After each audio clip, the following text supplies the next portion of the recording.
Honours প্রথম বর্ষের মৌলিক ব্যষ্টিক অর্থনীতি বিভাগের আমরা অলরেডি প্রায় সবগুলো লেকচার অধ্যায় শেষ করেছি। এখন আমাদের একটা চ্যাপ্টার বাদ ছিল, সেটা হচ্ছে আমাদের একচেটিয়া বাজার।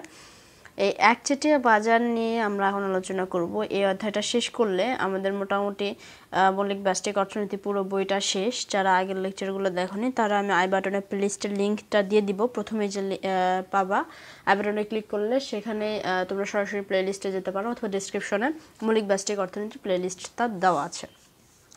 এখন আজকে আমরা যেটা আলোচনা করব সেটা হচ্ছে একচেটিয়া বাজার কি, একচেটিয়া বাজার কিছু বৈশিষ্ট্য আমরা দেখব, এবং কেন একচেটিয়া বাজারকে ফার্ম বা দাম সৃষ্টিকারী বলা হয়, এবং এই যে একচেটিয়া বাজারটা বাস্তব জীবনে আমরা কোথায় দেখি, এই ছোটোখাটো কিছু বিষয় নিয়ে আলোচনা করব। যেহেতু আমাদের আজকে প্রথম লেকচার, আমরা কিছু বেসিক জিনিস নিয়ে আলোচনা করব। এরপর ধীরে ধীরে আমরা পরীক্ষাতে যে যে কোশ্চেনগুলো আসে সেই দিকে আমরা চলে যাব। তো একচেটিয়া বাজার কি, একচেটিয়া বাজারের সংজ্ঞাটা আমি প্রথমে লিখে নেই, তারপরে আমি আলোচনা করছি।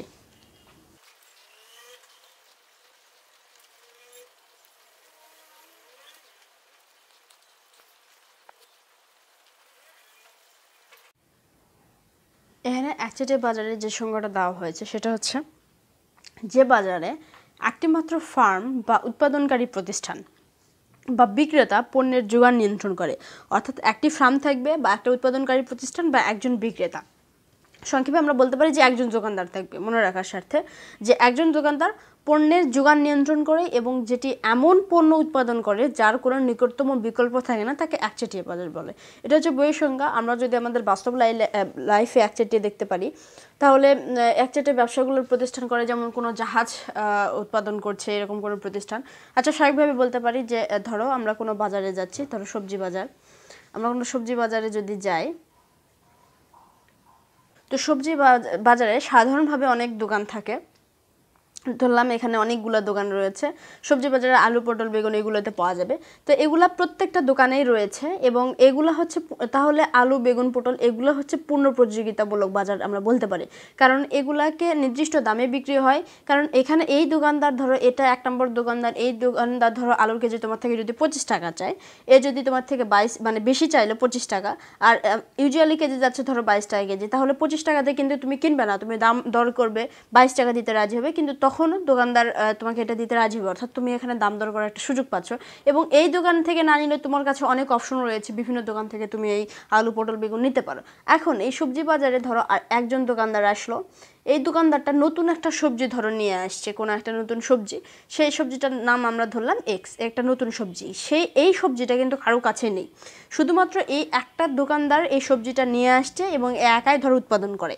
সাপোজ এই এক্স সবজিটা যদি সে একাই উৎপাদন করে, কারো কাছে যদি না থাকে, তাহলে এই দোকানদার এই এক্স সবজিটার দাম যেটা চাইবে তোমাকে কিন্তু সেটা দিয়ে সবজিটা কিনতে বাধ্য থাকতে হবে। কারণ তোমার কাছে কোনো অপশন নেই, তুমি অন্য কোনো দোকানদারের থেকে এই সবজিটা কিন্তু পাবে না। কেন পাবে না? কারণ এদের কারো কাছে নেই, শুধুমাত্র এই দোকানদারটাই এক্স সবজি উৎপাদন করে, আর কারো কাছে তুমি এই সবজিটা পাবে না। একই রকমভাবে যদি বাস্তব জীবনে আমরা দেখি, ধরো কোনো জাহাজ কোম্পানি জাহাজ উৎপাদন করছে, বা কোনো রেলওয়ে কোম্পানি রেল উৎপাদন করছে। এখন এটা তো এরকম না যে কোনো জাহাজ কোম্পানি, ধরো কেউ জাহাজ কোম্পানি করার প্রচেষ্টা চালাচ্ছে, এটা এত সহজ কাজ না যে সরাসরি 2-4 দিন চেষ্টা করলো একটা জাহাজের কোম্পানি খুললো, এরকম আসলে হয় না। সুতরাং এই যে এই জাহাজ, রেল বা এরোপ্লেন, এই যে কোম্পানিগুলো রয়েছে যারা উৎপাদন করে, আমরা সাধারণভাবে বলতে পারি যে এরা একচেটিয়াভাবে ব্যবসা করে, কারণ খুব কম প্রতিষ্ঠান রয়েছে এগুলো উৎপাদন করে।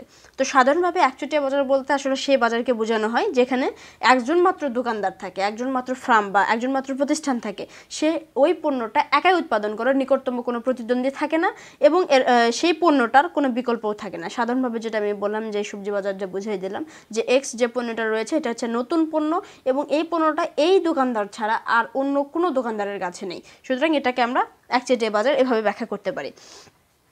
আচ্ছা, এখন আমরা দেখব যে পরীক্ষাতে এসে থাকে যে একচেটিয়া বাজারের বৈশিষ্ট্যগুলো, কিছু সাধারণ বৈশিষ্ট্য রয়েছে, সেই বৈশিষ্ট্যগুলো আমি এখানে লিখে দেবো, অথবা তোমরা বইয়েও দেখে নিতে পারো। আমি তবুও এখানে লিখে দেবো যে একচেটিয়া বাজারের বৈশিষ্ট্য, একচেটিয়া বাজারের বৈশিষ্ট্য। ওকে, 1 নম্বর বৈশিষ্ট্য আমরা যেটা দেখব সেটা হচ্ছে একমাত্র বিক্রেতার উপস্থিতি। একমাত্র বিক্রেতা, একমাত্র বিক্রেতা মানে কি? যে বিক্রি করে। আমরা সাধারণভাবে বলতে পারি যে দোকানদার বা কোনো নির্দিষ্ট ফার্ম, যে একমাত্র বিক্রেতার উপস্থিতি, কারণ ও একাই এ পণ্যটা উৎপাদন করে, নিকটতম কোনো বিক্রেতা বা অন্য কোনো ফার্ম বা দোকানদার নেই যে ওই পণ্যটা উৎপাদন করবে। তাহলে আমরা এটাকে বলতে পারি যে একমাত্র বিক্রেতার উপস্থিতি, এটা হচ্ছে প্রথম বৈশিষ্ট্য। 2 নাম্বার আমরা বলতে পারি যে এটা হচ্ছে মূল্য পরিবর্তনশীল। মূল্য পরিবর্তনশীল অর্থাৎ এই যেহেতু একাই এখানে সে উৎপাদন করে কোনো জিনিস, তাহলে ইচ্ছা করলে সে পণ্যের দামটা কিন্তু বাড়িয়ে দিতে পারে, কমাইও দিতে পারে। সেটা সম্পূর্ণ নির্ভর করছে দোকানদারের উপর বা কোনো ফার্মের উপর, যে আর কি পণ্যটা বিক্রি করছে। এই যে এক্স পণ্যটা রয়েছে, এই এক্স পণ্যটা এই দোকানদার চাইলে এটার দাম বেশিও নিতে পারে, কমও নিতে পারে। ঠিক আছে, এটা সম্পূর্ণ নির্ভর করছে যে বিক্রি করছে তার উপরে। 3 নাম্বার পয়েন্ট আমরা যেটা বলতে পারি সেটা হচ্ছে আড়াআড়ি স্থিতিস্থাপকতা শূন্য। আড়াআড়ি স্থিতিস্থাপকতা শূন্য। এই কথা দ্বারা বোঝায় যে বাজারে এই পণ্যটার কোনো নিকটতম পণ্য নেই, এবং নিকটতম পণ্য না থাকার কারণে এর আড়াআড়ি স্থিতিস্থাপকতা শূন্য। এই কথাটা দ্বারা বোঝানো হচ্ছে যে নিকটতম কোনো পণ্য নেই, সেটাকে বলা হচ্ছে যে আড়াআড়ি স্থিতিস্থাপকতা শূন্য। আচ্ছা, 4 নম্বর যদি আমরা বলতে পারি যে শিল্পে প্রবেশ, শিল্পে প্রবেশ ও প্রস্থানে বাধা। যেহেতু এ বাজারে যেহেতু শুধু একজন বিক্রেতা থাকে, সেহেতু এ বাজারে কোনো ফার্ম শিল্পে প্রবেশ কিংবা বিদ্যমান ফার্মের শিল্প ত্যাগের প্রশ্নই ওঠে না। এটা দ্বারা বোঝানো হচ্ছে যে শিল্পে যেহেতু একজনই মানে একটা ফার্মে শিল্পটা উৎপাদন করে যে পণ্যটা, তাহলে এখানে নতুন কোনো ফার্ম সহজে প্রবেশ করতে পারে না, আবার সহজে বাধা মানে বের হয়ে আসবে এরকম কোনো প্রশ্নই ওঠে না সহজে। অর্থাৎ এটা দ্বারা বোঝাচ্ছে কোনো ধরো চাইলেও কেউ সহজে এই প্রতিষ্ঠানটা গড়ে তুলতে পারে না। আবার যারা উৎপাদন করে তারা তো ত্যাগই করবে না, কারণ তারা একচেটিয়াভাবে এই পণ্যটা উৎপাদন করছে, ইচ্ছামতো তারা নিজেদের দাম ধার্য করতে পারছে, তারা কেন এই শিল্পটা প্রস্থান করবে, অর্থাৎ কেন সেই শিল্প থেকে বের হয়ে আসবে। আচ্ছা, 5 নাম্বার আমরা যেটা দেখব সেটা হচ্ছে যে বিক্রেতা দাম সৃষ্টিকারী। অর্থাৎ দোকানদার যে দাম চায় সেই দামে নির্ধারণ করতে পারে। দোকানদার বলতে এখানে দোকানদার হবে না, এখানে ফার্ম বা উৎপাদনকারী প্রতিষ্ঠান। আমি দোকানদার এই জন্য বলছি যাতে আমরা সহজে বুঝতে পারি যে বিক্রেতা বলতে যে বিক্রি করছে আর কি, বিক্রেতা এখানে দাম সৃষ্টিকারী। 6 নাম্বার আমরা বলতে পারি যে এটার হচ্ছে চাহিদা রেখা ডান দিকে নিম্নগামী। ওকে, এবং এই একচেটিয়া এগুলোর চাহিদা অতি অল্প হয়,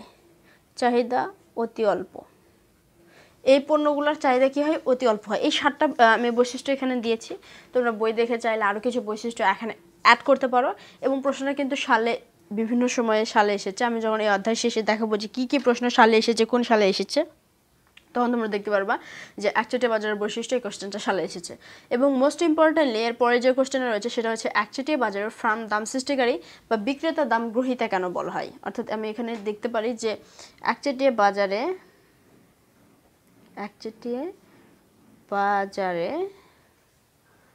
ফার্ম দাম সৃষ্টিকারী এবং ক্রেতা দাম গ্রহীতা। কোশ্চেনটাতে বলা হয়েছে যে একচেটিয়া বাজারে ফার্ম দাম সৃষ্টিকারী অর্থাৎ যে উৎপাদন করে সেই পণ্যের দাম নির্ধারণ করে, এবং ক্রেতা দাম গ্রহীতা যে কিনে সে যে দাম দিবে সেই দামে কিনতেই বাধ্য। কিন্তু একচেটিয়া বাজারে আমরা দেখেছিলাম যে ক্রেতা, এখানে বলছে ক্রেতা দাম গ্রহীতা, ওখানে বলা হয়েছিল যে ক্রেতাই দাম সৃষ্টি করে। তো পূর্ণ প্রতিযোগিতামূলক বাজারে এটা হচ্ছে উল্টা, যে একচেটিয়া বাজারে ফার্ম দাম সৃষ্টিকারী। কিভাবে ফার্ম দাম সৃষ্টি করছে? আমরা যদি আবার এই দোকানদারের কাছে ফিরে যাই তাহলে দেখতে পাবো যে এক্স পণ্যটা রয়েছে, এক্স পণ্যের দাম নির্ধারণ করছে কে? এটা কি আমরা ধরলাম ক্রেতা, এটা হচ্ছে ক্রেতা। যে এই এক্স যে পণ্যটা রয়েছে, এক্স পণ্যটার দাম নির্ধারণ করছে কে? ক্রেতা নাকি এই যে দোকানদার, কে নির্ধারণ করছে? এটা যেহেতু একটা পণ্য একটা দোকানেই পাওয়া যাচ্ছে, মানে এই পণ্যটা একটা দোকানেই পাওয়া যাচ্ছে, সুতরাং এখানে দামটা নির্ধারণ করছে হচ্ছে যে বিক্রি করছে যে দোকানদার, সেটা দাম নির্ধারণ করছে। এখানে যে ক্রেতা কিনতে আসছে সে কিন্তু দাম নির্ধারণ করতে পারছে না। কেন পারছে না? কারণ এক জায়গাতে এই পণ্যটা পাওয়া যাচ্ছে, অন্য কোনো দোকানে নেই। কিন্তু এখানে ধরো আলু যে কিনতে আসছে সে কিন্তু এখানে পণ্যের দাম নির্ধারণ করতে পারবে। এখানে যদি সে বেশি চায় সে কিন্তু বেশি দাম তো নিবে না, এখানে দাম দর করার একটা সুযোগ রয়েছে। কেন সুযোগ রয়েছে? কারণ এখানেও এই সবজিটা রয়েছে, এখানেও রয়েছে, এখানেও রয়েছে, এখানেও রয়েছে, তো সবগুলো দোকানে সবজিটা অ্যাভেলেবল পাওয়া যাচ্ছে সব জায়গাতে। সুতরাং কেন সে বেশি টাকা দিয়ে এখান থেকে নিবে, সে দাম দর করতে পারছে। কিন্তু এই এক্স পণ্যটা এখানে একটাই রয়েছে, এখানে সে দাম দর করার কোনো সুযোগ নেই। এখানে দোকানদার যে দামে চাইবে সেই দামে নিতে হবে। অর্থাৎ দেখতে পাচ্ছি যে এই এক্স পণ্যটার দামটা নির্ধারণ করছে কে? ক্রেতা নাকি বিক্রেতা? বিক্রেতা কিন্তু এখানে দাম নির্ধারণ করছে, অর্থাৎ ফার্ম দাম সৃষ্টিকারী। এর বেঁধে দেওয়া দামে কিন্তু এই লোকটা বা এই মানুষটা বা আমরা যারা কিনছি, আমাদের কিন্তু নিজস্ব এখানে কোনো নিজস্ব কোনো ইচ্ছা শক্তি বা যেটাই বলো সেটা কোনো কিছু এখানে হচ্ছে না। তার মানে এখানে ক্রেতা যে কিনতে আসছে সে হচ্ছে দাম গ্রহীতা। আমরা যদি একটু বই থেকে দেখি যে আমার কথাগুলো এখানে সরাসরি বই রয়েছে। আচ্ছা, এখানে যে প্রশ্ন দেখতে পাচ্ছি যে একচেটিয়া বাজারে ফার্ম দাম সৃষ্টিকারী এবং ক্রেতা দাম গ্রহীতা। এখানে দেখো কি লেখা আছে, একচেটিয়া বাজারের একজন মাত্র বিক্রেতা বা একটা মাত্র ফার্ম থাকে। যেটা দেখেছি যে একচেটিয়া বাজারে একটা মাত্র দোকানদার থাকে বা একটি মাত্র ফার্ম থাকে, তাই ফার্ম ইচ্ছে মতো পণ্যের দাম বাড়াতে বা কমাতে পারে। একচেটিয়া ব্যবসায়ী দাম বাড়াতে পারে বা কমাতে পারে বলে পণ্যের দাম নির্ধারণে একচেটিয়া ক্ষমতা রাখে। ইয়াস, সে ইচ্ছা করলে দাম কমাই দিতে পারে, সে ইচ্ছা করলে দাম বাড়াই দিতে পারে, যেরকম এই যে এক্স পণ্যর ক্ষেত্রে আমরা দেখলাম। তাই একচেটিয়া বিক্রেতাকে দাম সৃষ্টিকারী বা প্রাইস মেকার বলা হয়।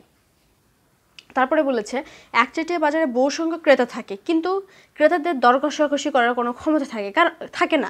কেন থাকে না? কারণ ওই পণ্যটা ওই দোকান ছাড়া আর অন্য কোনো দোকানে পাওয়া যাবে না, ও একাই ওই পণ্যটা সরবরাহ করে, এই কথাটা এখানে বলা হয়েছে। আবার একচেটিয়া বাজারে যে পণ্য বিক্রি করে তার কোনো বিকল্প পণ্য বাজারে থাকে না, ওই এক্স পণ্যটা সে একাই নিয়ে এসেছে এবং ওটার কোনো বিকল্প পণ্য নেই, সেটা এ লাইনে বলা হয়েছে। তাই বাধ্য হয়ে ক্রেতাদেরকে উক্ত পণ্য ক্রয় করতে হয় এবং বিক্রেতার বেঁধে দেওয়া দামে ক্রেতা মানে আমরা যারা কিনছি ক্রেতাদেরকে পণ্যটি ক্রয় করতে হয়। তাই একচেটিয়া বাজারে ক্রেতাদেরকে দাম গ্রহণকারী বা প্রাইস টেকার বলা হয়। তাহলে ফার্ম বা দোকানদারকে বলা হয় প্রাইস মেকার, অর্থাৎ সে নির্ধারিত দাম সৃষ্টি করে দেয় যে দামে আমাদেরকে কিনতে বাধ্য থাকতে হয়, এবং আমরা যারা গ্রহণকারী, আমরা যারা কিনি ক্রেতা, তারা হচ্ছে প্রাইস টেকার অর্থাৎ দাম গ্রহণকারী। বিক্রেতা যে দাম দিয়ে আমাদেরকে বেঁধে দিচ্ছে সেই দামেই আমরা কিনতে বাধ্য হচ্ছি। তো এই ছিল এটার কোশ্চেন যে একচেটিয়া বাজারে ফার্মকে দাম সৃষ্টিকারী এবং ক্রেতাকে দাম গ্রহণকারী বলা হয় কেন। পরবর্তীতে আমরা পরবর্তী বিষয় নিয়ে আলোচনা করব।